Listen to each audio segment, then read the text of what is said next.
भगवान लक्ष्मी नारायण की महती महीय कृपा है कि जिसके फलस्वरूप हम समस्त भक्त आज भागवत भगवान की मंगलमयी कथा श्रवण करने के लिए यहाँ पर उपस्थित हुए हैं।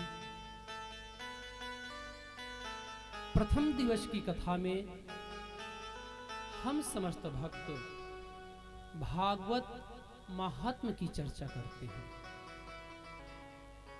भागवत महात्म की चर्चा पुराणद्वय में किया गया। कितने में? पुराणद्वय में। सर्वप्रथम भागवत महापुराण के प्रारंभ में जो अध्याय 6 में हम लोग कथा श्रवण करते हैं, यह पद्म पुराण से लिया गया है। और भागवत विश्राम के उपरांत जो अध्याय चतुष्टय में भागवत महात्म का वर्णन है, वह कथा स्कंध पुराण से लिया गया है। और जिस भी कथा के विषय में या कार्य को हम लोग करना प्रारंभ करते हैं, उसके महात्म के विषय में जानकारी हमको रखना चाहिए। कहने का मतलब कि हम लोग करने क्या चल रहे हैं, इसका महात्म क्या है, महत्ता क्या है, और इससे हमको लाभ क्या है। इन सब चीज के विषय में, वस्तु के विषय में जिसमें हमको ज्ञान प्राप्त हो, उसको कहते हैं भागवत महात्म। जो विधान है प्रथम दिवस की कथा में भागवत महात्म की चर्चा किया जाता है। आइए हम समस्त भक्त भी भागवत महात्म की चर्चा करते हैं। जैसे आप लोग कोई सामान लेने के लिए कहीं पर जाते हैं, तो उसके विषय में आप जानकारी लेते हैं कि इसका हमारे मानव जीवन में क्या लाभ है और क्या हानि। उसी प्रकार से जिस भागवत कथा को हम समस्त भक्त आज से श्रवण करने चल रहे हैं, उस भागवत को सर्वप्रथम किसने श्रवण किया, कहाँ श्रवण किया और किस विषय में श्रवण किया, इन सब वस्तु का हम लोग ज्ञान लेने भागवत महात्म में प्रारंभ कर रहे हैं।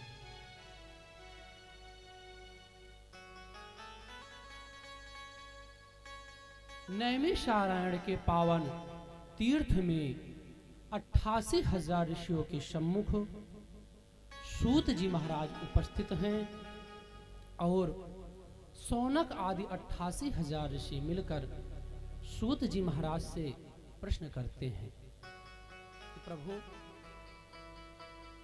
आप हमारे मन में जो अज्ञान है उसको आप दूर करें।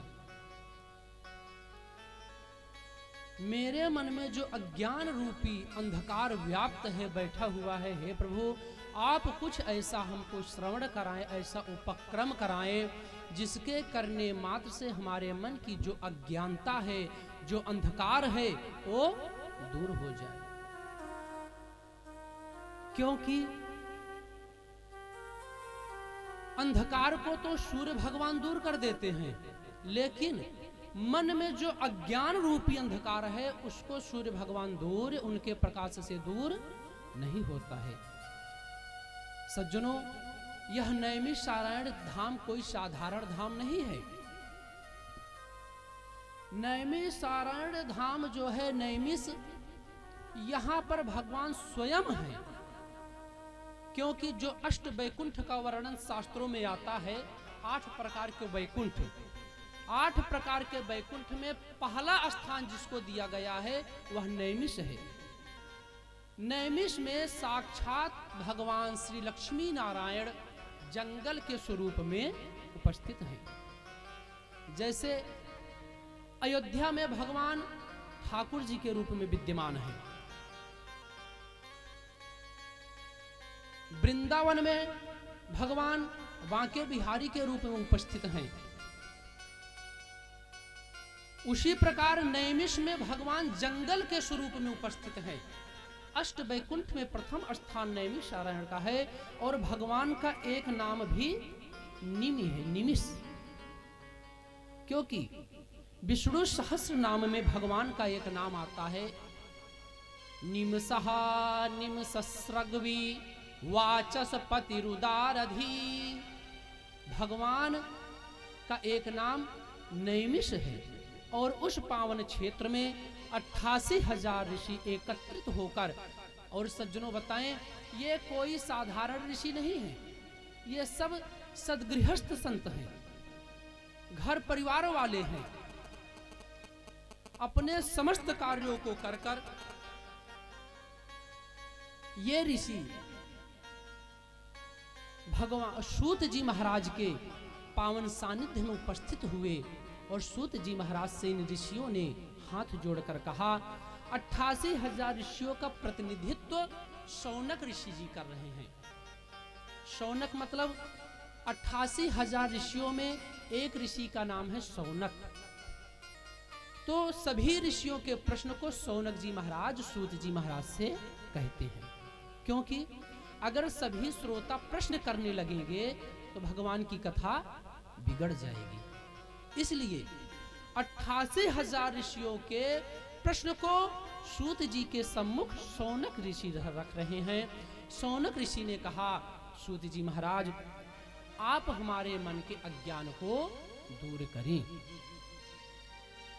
शौनक जी ने कहा अज्ञान ध्वंत विध्वंस कोटि सूर्य सम प्रभ सूताख्याहि कथा सारम मम कर्ण रसायनम। शौनक जी ने कहा हे सूत जी आप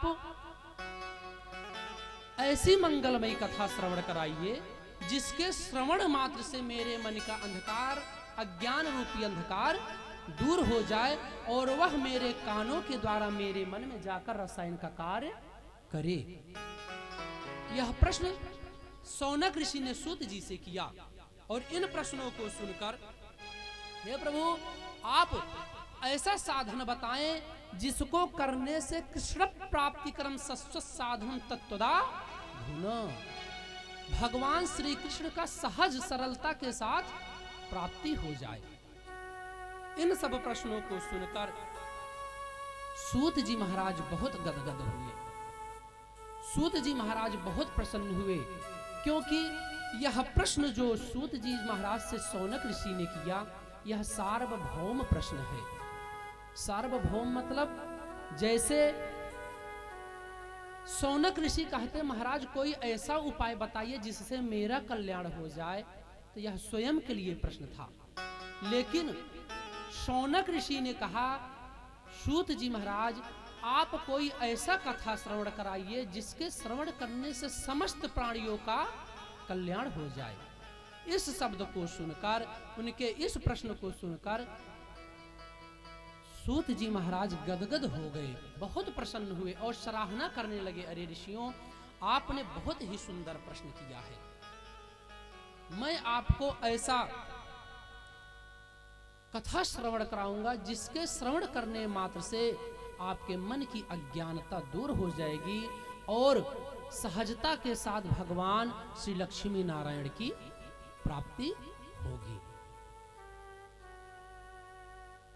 जब सूत जी महाराज ने ऐसा शौनक ऋषियों से कहा, सूत जी महाराज ने कहा रे ऋषियों मैं जो कथा आपको श्रवण कराने चल रहा हूं उस कथा को आप सावधानी पूर्वक सुने, सावधानतया श्रृणु, आप उसको सावधानी पूर्वक सुने। यद्यपि आपका मन इधर उधर भगा तो निश्चित ही भगवान की कथा छूट जाएगी और आपके समझ में आने वाला नहीं है, क्योंकि यह मन बहुत ही चंचल है। इस मन को अपने वश में करना बहुत ही कठिन है। इसलिए आप सावधानी पूर्वक कथा को श्रवण करो, क्योंकि मन चंचल है। इस विषय में तो भगवान से अर्जुन ने कहा, गीता में अर्जुन ने कहा प्रभु यह मन बहुत ही चंचल है। चंचलम ही मनः कृष्ण प्रमाथि बलवद दृढ़, हे प्रभु यह मन बहुत चंचल है, इसको कैसे रोका जाए। इसका रोकने का कोई उपाय बताए।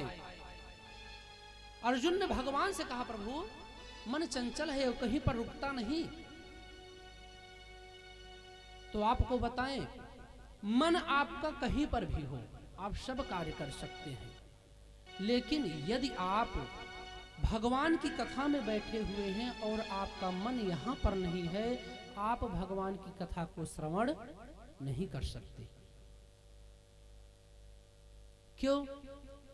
यद्यपि आपका मन कथा पांडाल में नहीं है, आपका मन कहीं बाहर है, तो निश्चित ही आप से भगवान की कथा छूट जा रही है। इसलिए सूत जी महाराज ने सौनक ऋषि से कहा, ऋषियों आप सावधान पूर्वक भगवान की कथा श्रवण करें।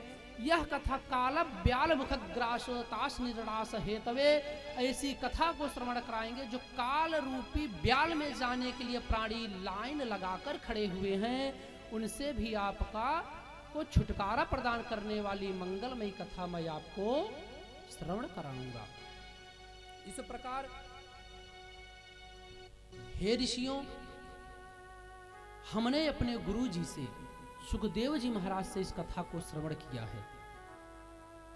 जब सुखदेव जी महाराज इस कथा को राजा परीक्षित को श्रवण करा रहे थे, तो उस समय घटना घट गया।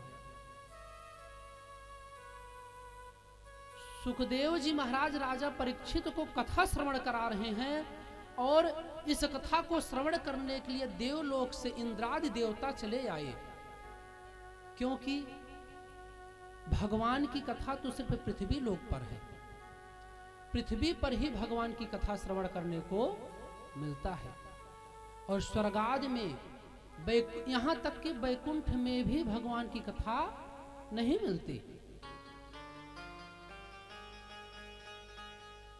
इसका उत्तर आपको बताएं, जब भगवान श्री रामचंद्र जी अपने लीला को संभरण करके अपने धाम को जाने लगे,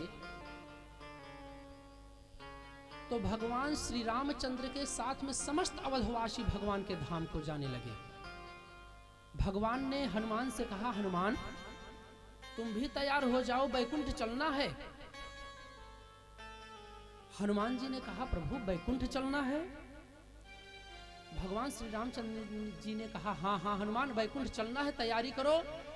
हनुमान जी ने कहा, प्रभु बैकुंठ तो हम चलेंगे, लेकिन आप यह बताइए बैकुंठ में भगवान की कथा कब होती है?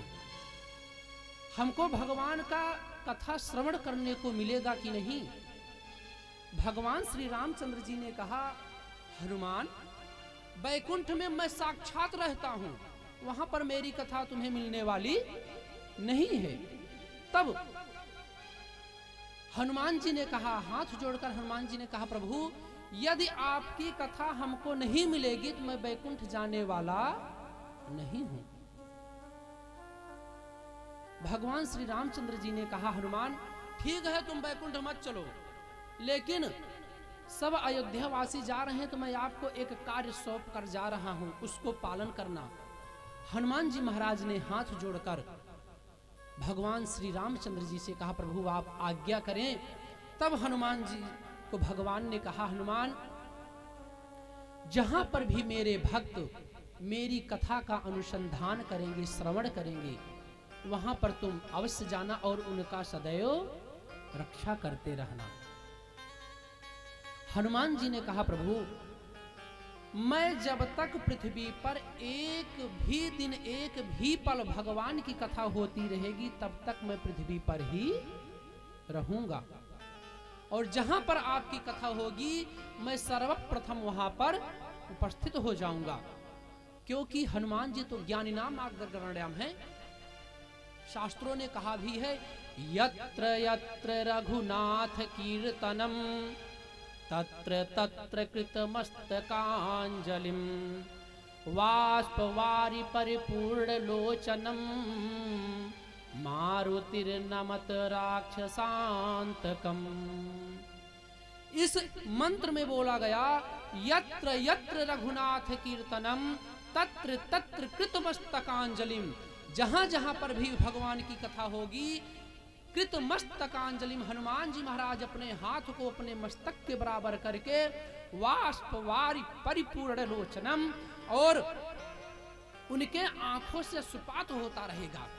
और हनुमान जी महाराज भगवान की मंगलमयी कथा को श्रवण करेंगे और हनुमान जी महाराज कहेंगे, हाँ हाँ यही कथा हमने अपनी आंखों से देखा है, यही कथा हमने श्रवण किया है। भगवान की आज्ञा हो गई और हनुमान जी महाराज पृथ्वी पर रहने लगे।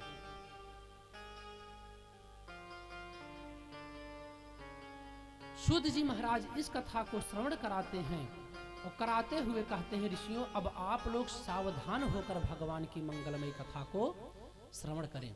जब इंद्रादि देवता स्वर्ग से कथा श्रवण करने के लिए पृथ्वी पर आने लगे तो उन्होंने किया क्या, आते समय अमृत का घड़ा अपने हाथ में लेकर आए, क्योंकि लाने का कारण यह हुआ, कहीं पर भी जाना चाहिए कथा में या पूजा में अपने किसी बड़े गुरु जी के पास में, तो कुछ न कुछ भेंट सामग्री या प्रसाद लेकर ही जाना चाहिए। तो इसलिए इंद्रादि देवता तो चतुर हैं ही, उन्होंने सोचा, उनके मन में यह विचार आया कि हम पृथ्वी पर कथा श्रवण करने के लिए चल रहे हैं तो हमको कुछ भेंट लेकर चलना चाहिए। इंद्र आदि देवता अमृत के कुंभ को लेकर कथा पांडाल में पहुंचते हैं तो देखते हैं सुखदेव जी महाराज मंगलमयी कथा को श्रवण करा रहे हैं। जब सुखदेव जी ने देखा स्वर्गलोक से इंद्रादि देवता पृथ्वी पर आ गए हैं और कथा श्रवण करने के लिए, तो देवताओं के मन में यह विचार हो गया कि यहां पर तो हमारे अनुरूप व्यवस्था है ही नहीं, हम कथा कैसे श्रवण करें। सुखदेव जी महाराज उनके मन की बात को समझ गए और कथा को उसी स्थान पर रोक दिए, क्योंकि जब कोई बड़ा व्यक्ति कथा में आ जाता है तो भगवान की कथा में विघ्न पड़ जाता है। वह व्यक्ति अपने लाव लश्कर के साथ में आएगा, 2 4 6 10 व्यक्ति को लेकर आएगा, श्रोताओं का मन भटक भी जाता है। उसी प्रकार सुखदेव जी महाराज ने भी कथा को उसी स्थान पर रोक दिया। देवताओं के मन में यह विचार आया, क्यों ना हम इस कथा का क्रय विक्रय कर लें। राजा परीक्षित को श्राप है कि आपको सर्प डस लेगा 7वें दिन और आपकी मृत्यु हो जाएगी, और हम अमृत लेकर आए हैं, इस अमृत को राजा परीक्षित को पिला दें और भागवत कथा हम ले चलकर सुखदेव जी महाराज को स्वर्गलोक में श्रवण करें। इस बात को जब सुखदेव जी महाराज को आभास हुआ, देवताओं के मन में ऐसा विचार है, तब सुखदेव जी महाराज देवताओं को कथा श्रवण नहीं कराए, क्योंकि उन्हें अनाधिकारी समझ लिया कि ये तो भगवान के कथा के अधिकारी है ही नहीं। अनाधिकारी समझकर सुखदेव जी महाराज इंद्रादि देवताओं का उपहास कर लिए, हंस लिए उनके ऊपर, और जिसके कारण इंद्र अपने परिकरों के साथ में ब्रह्मा जी के पास में पहुंचे। ब्रह्मा जी के पास में जब इंद्र पहुंचे, इंद्र ने कहा, पितामह हम लोग कथा श्रवण करने पृथ्वी पर गए थे, और पृथ्वी पर मैं कथा श्रवण करने गया तो हमको वहां पर सुखदेव जी महाराज ने कथा श्रवण भी नहीं कराया। देखिए शिकायत किससे हो रही है, ब्रह्मा जी से। और सुखदेव जी महाराज के वंश में सुखदेव जी महाराज के पिताजी का नाम है व्यास जी, व्यास जी के पिताजी पराशर जी, और पराशर जी के पिताजी शक्ति, और शक्ति के पिताजी ब्रह्मा जी। अगर कोई बालक कोई उद्दंडता करता है तो उलाहना उसके पिताजी को दिया जाता है। उसी प्रकार देवता भी उलाहना देने के लिए ब्रह्मा जी के पास में पहुंच गए कि पितामह आपका ही वंश है जो आज हमको कथा श्रवण नहीं कराया, आप इसको बताइए हमको कथा क्यों नहीं श्रवण कराया गया। तो ब्रह्मा जी ने कहा, देवताओं चिंता मत करिए, बस हम लोग देखते हैं कि परीक्षित का होता क्या है। आज से 7वें दिन हम लोग यह देखेंगे परीक्षित का हुआ क्या। 7वें दिन जब परीक्षित परम पद को प्राप्त हुए,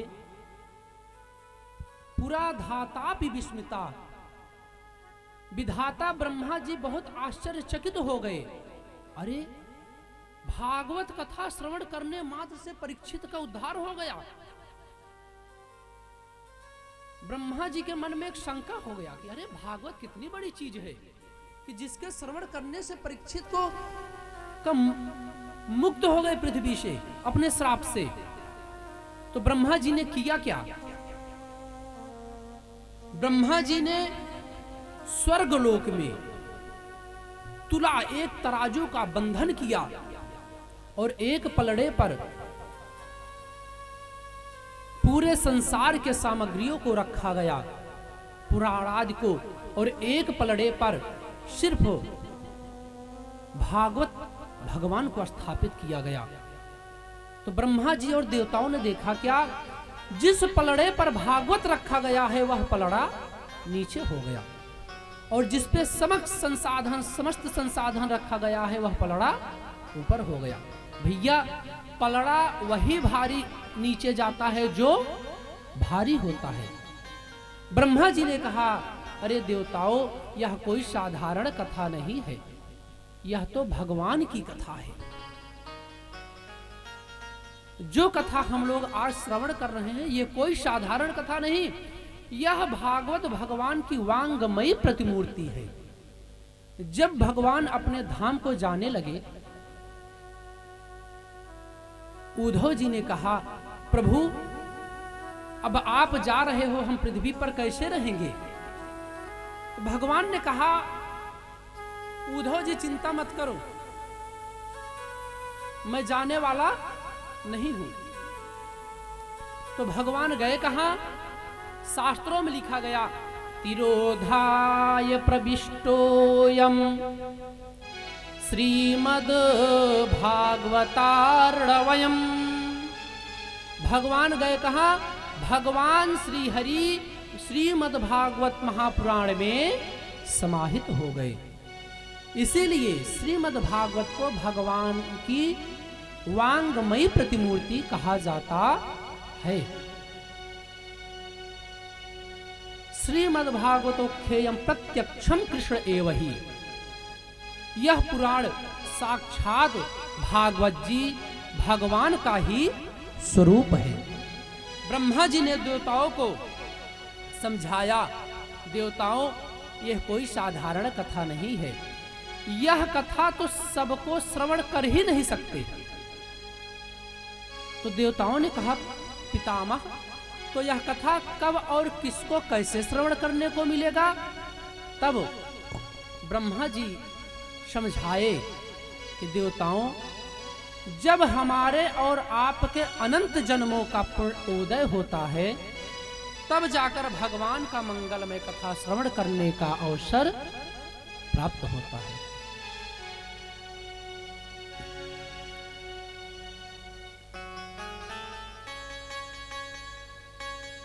अनेक जन्मों का मतलब जिस जन्म में है हम हैं ये तो है ही, साथ में जो हमारे पूर्व जन्म के पुण्य हैं वो सब पुण्य जब पूंजीभूत होकर एकत्रित होते हैं तब ही जाकर हमें भागवत कथा श्रवण करने का अवसर प्राप्त होता है, सत्संग करने का अवसर प्राप्त होता है। क्योंकि भागवत महात्म्य में ही लिखा गया, भाग्योदयेन बहुजन्म समर्जितेन सत्संगमं च लभते पुरुषो यदा वै। भाग्योदयेन बहुजन्म समर्जितेन, भाग्य उदय हो बहुत जन्मों के संचित पुण्य जब एकत्रित हो जाते हैं तब जाकर भगवान की मंगलमयी कथा श्रवण करने का, सत्संग करने का अवसर प्राप्त होता है। सूत जी महाराज ऋषियों को बता रहे हैं, ऋषियों इसी प्रकार मैं आपको कथा श्रवण करा रहा हूं कि एक बार नारद जी महाराज पृथ्वी पर भ्रमण करने के लिए आए, क्योंकि कहा गया है कुछ चीज कुछ स्थान ऐसे होते हैं जो दूर से बहुत ही अच्छे लगते हैं और पास में जब जाकर देखिए तो उनकी सच्चाई पता चल जाती है। दूरस्थाः पर्वताः रम्य वेश्या च मुखमंडने। पर्वत इत्यादि का सौंदर्य दूर से बहुत ही अच्छा लगता है। नारद जी के मन में विचार आया कि हम पृथ्वी पर चलें और भ्रमण करके आएं, क्योंकि पृथ्वी पर भगवान अपने लीला को संपन्न किए हैं। अयोध्या, वृंदावन, पुष्कर इत्यादि में भ्रमण करके हम देखते हैं पृथ्वी को।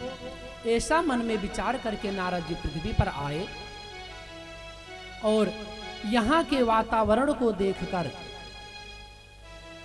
उनका मन खिन्न हो गया और नारद जी महाराज भ्रमण करते हुए वृंदावन के तट पर जब पहुंचे तो वहां पर एक लीला देखी और उससे दुखित होकर नारद जी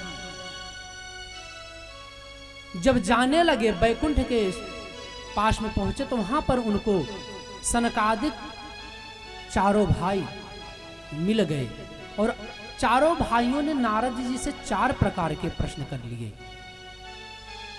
4 प्रकार के प्रश्न किए कि अरे नारद जी, आप जिन नारद का मुख देखकर व्यक्ति प्रसन्न हो जाता है, आज वो नारद दुखित क्यों है? इसका कारण क्या है?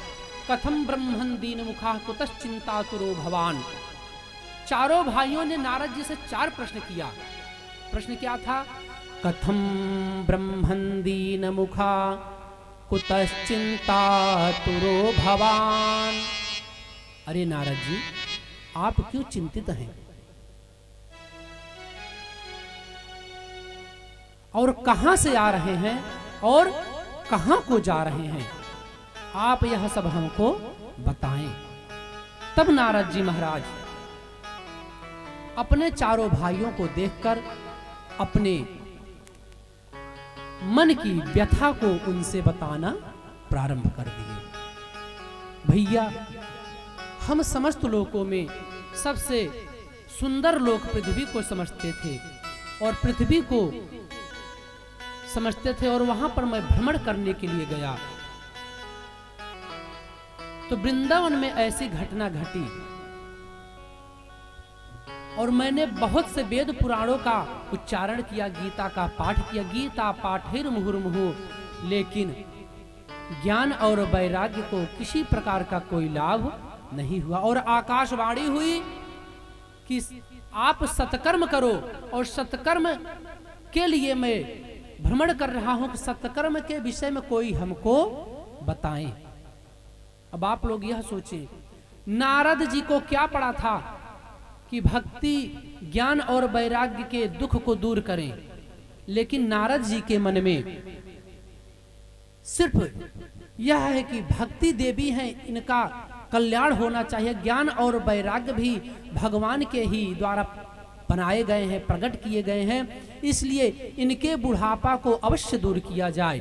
और संतों का तो भैया हृदय ही ऐसा होता है, किसी के दुख को देख नहीं पाते, क्योंकि संत बनना बहुत ही कठिन है। नारद जी जैसे संत आज भक्ति, ज्ञान और वैराग्य के दुख के निवारण के लिए भ्रमण कर रहे हैं। कोई हमको सत्कर्म के विषय में बता दे और हम उपाय कर दें जिससे ज्ञान और वैराग्य का बुढ़ापा दूर हो जाए। जब चारों भाइयों ने इनके प्रश्नों को सुना, उन्होंने कहा, अरे नारद, यह तो बहुत सीधा सा कार्य है, इसके लिए आपको भगवान की मंगलमयी कथा को सुनना पड़ेगा। आप श्रीमद् भागवत कथा का सप्ताह यज्ञ करें, जिसको श्रवण करने से ज्ञान और वैराग्य का बुढ़ापा दूर हो जाएगा और वो पुनः पहले की स्थिति में हो जाएंगे। अब नारद जी ने कहा, भैया तो कथा श्रवण कौन कराएगा? सनक सनंदन सनत कुमार ने कहा, अरे नारद, चलिए हम आपको कथा श्रवण कराएंगे और आप कथा को प्रारंभ करें। चारों भाई मिलकर नारद जी को यजमान बनाकर भागवत भगवान की मंगलमयी कथा प्रारंभ कर देते हैं। सज्जनों, कथा तो भगवान की बहुत लंबी है। महात्म की कथा एक दिन की है पूरी, लेकिन आज कथा प्रारंभ उस समय हुआ जिस समय कथा का विश्राम होना चाहिए। इसलिए समय के अनुसार महात्म्य की कथा को हम लोग श्रवण करेंगे और कल से समयानुसार कथा पंडाल में उपस्थित होंगे। कथा का समय है दोपहर 2 बजे से 6 बजे तक और 1 बजे मंच पर बैठेंगे संगीत वाले आचार्य और 2 बजे हम स्वयं मंच पर बैठेंगे, जिससे भगवान की मंगलमयी कथा समय के अनुसार प्रारंभ हो और समयानुसार विश्राम हो जाए। और उसके पूर्व की जो कार्य कथा पांडाल में है उसको कार्यकर्ता लोग समयानुसार उसको भी तैयार करेंगे। तो आज कथा का समय बहुत थोड़ा है, इसलिए बहुत थोड़े में हम महात्म्य की कथा को श्रवण करेंगे और कल भगवान के कृपा अनुसार आगे की कथा को श्रवण करेंगे, क्योंकि अभी खाटू श्याम जी का मंगलमय आरती भी होना है और आज आप लोग बहुत परिश्रम भी किए हैं। यहाँ से लेकर माता कालिका के पावन धाम तक पैदल शोभा यात्रा निकला। सभी माताएं कलश लेकर वहां तक गई और पैदल ही आई हैं। इसलिए आप सबको ज्यादा कष्ट नहीं दिया जाएगा। आज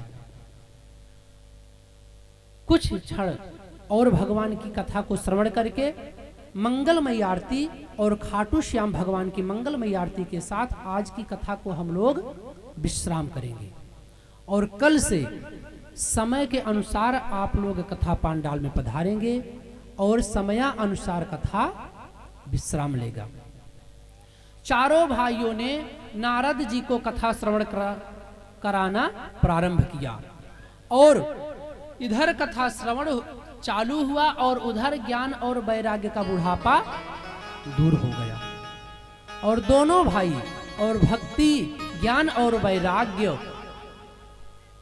अपने माता के साथ में उसी कथा पांडाल में उपस्थित हो गए जहां पर कथा हो रहा था।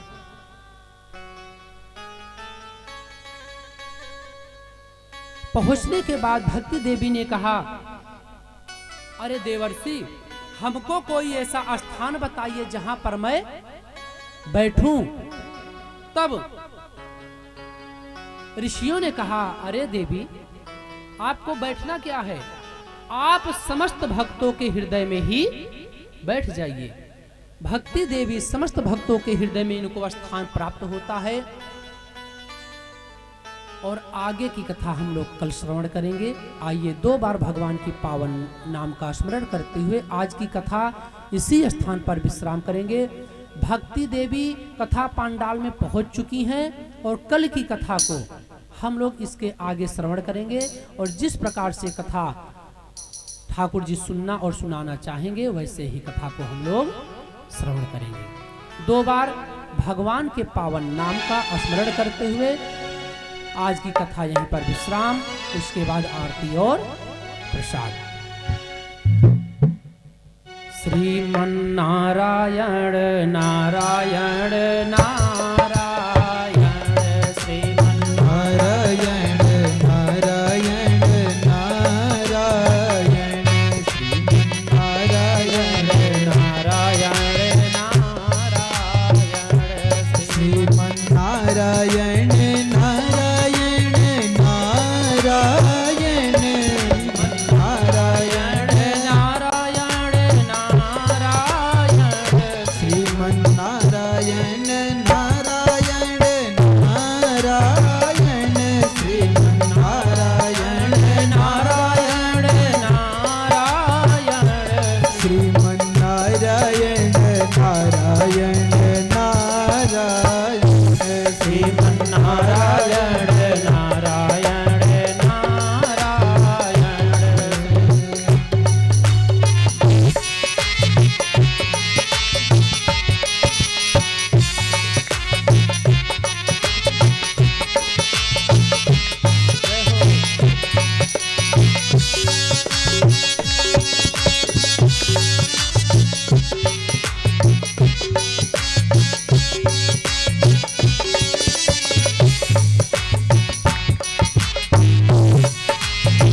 भजमन नारायण नारायण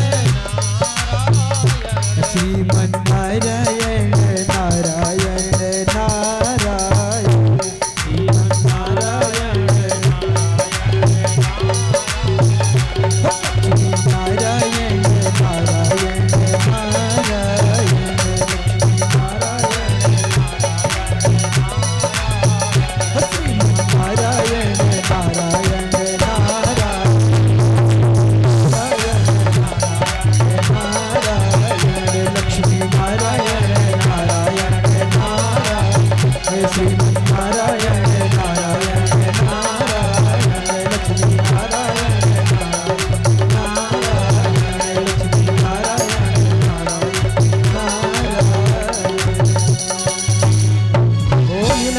नारायण भगवान की जय हो। बालकृष्ण भगवान की जय हो। भागवत भगवान की जय हो। सुखदेव जी महाराज की जय हो। व्यास भगवान की जय हो। खाटू श्याम सरकार की जय हो। कालिका माता की जय हो। ग्राम देवता की जय हो। स्थान देवता की जय हो। जय जय श्री राधे। जय जय श्री राधे। जय जय श्री राधे श्याम।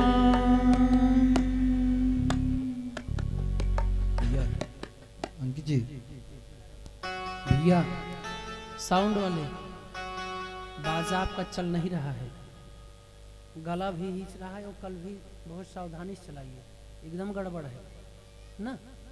हाँ, इसका सुधार करिए। ओम गंगणपतये नमः।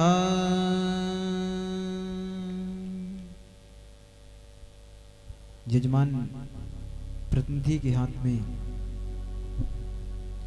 अक्षत पुष्प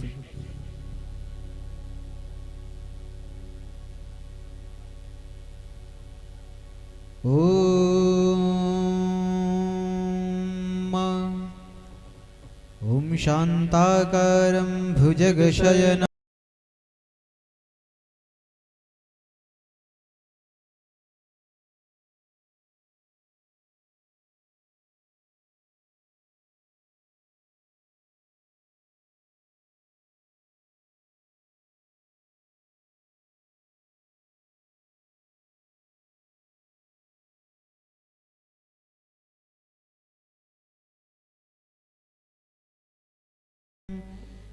ध्यानं समर्पयामि।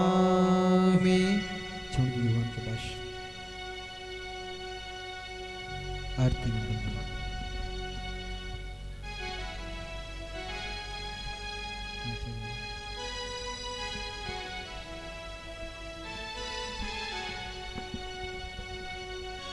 आप सभी भक्तगण अपने अपने स्थान पर खड़े हो जाएंगे। भगवान की मंगलमयी आरती होनी चल रही है। आप सभी भक्तजन अपने स्थान पर खड़े हो जाएंगे।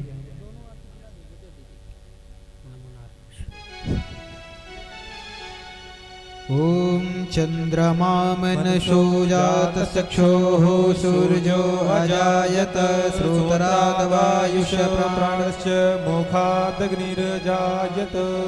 श्री भागवत भगवान की है आरती, पापियों को पाप से है तारती। श्री भागवत भगवान की है आरती, पापियों को पाप से है तारती। श्री भागवत भगवान की है आरती, पापियों को पाप से है तारती। श्री भागवत भगवान की है आरती, पापियों को पाप से है तारती।